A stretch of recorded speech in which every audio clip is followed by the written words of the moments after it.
Assalamualaikum Ustadz.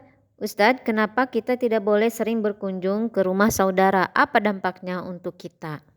Orang itu jangan berziarah sering-sering. Ziarahlah jarang-jarang gitu ya. Karena orang itu akan cinta. Kalau nggak, orang itu akan bosan. Dia jadi nggak suka sama antum. Apa yang harus dilakukan? Tadi kita baca di surat An-Nur ayat 27-28. Bahwa orang kalau datang berkunjung itu izin. Maka buat tuan rumah boleh menolak. Bahkan Allah mengatakan, wa idza qila lakum irji'u farji'u. Apabila dikatakan kepada kalian pulanglah, pulanglah. Maka buat tuan rumah nggak apa-apa. Bukan termasuk kurang adab ketika kita tidak membukakan pintu buat orang yang ziarah ke rumah kita. Kita katakan enggak, sudah. Oh, kita tahu fulana ini datang, sudah ngomong enggak usah dibukain. Udah nggak usah dijawab. Nggak usah, kalau kita tadi nggak enak mau ngomong afwan, ana lagi sibuk, nggak usah. Ya udah, pintunya dikunci, selesai. Dia mungkin ngetuk 2, 3 kali, 4 kali, kadang-kadang orang nggak belajar adab berziarah, maka udah nggak usah dibukain. Ini mungkin lebih baik daripada ngomong afwan nggak terima tamu. Lebih baik nggak usah dibukain. Mungkin menjadi salah satu cara kita menolak orang tersebut. Dan ingat, tamu yang kita punya kewajiban menjamunya itu tamu dari luar kota. Bukan yang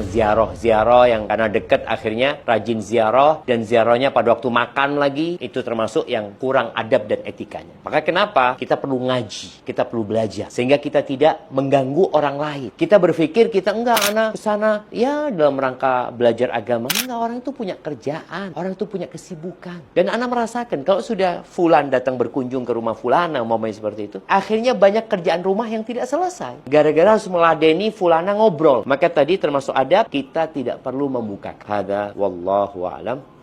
Share video ini agar bermanfaat dan menambah wawasan ilmu agama kita serta menjadi amal jariah kelak di akhirat nanti.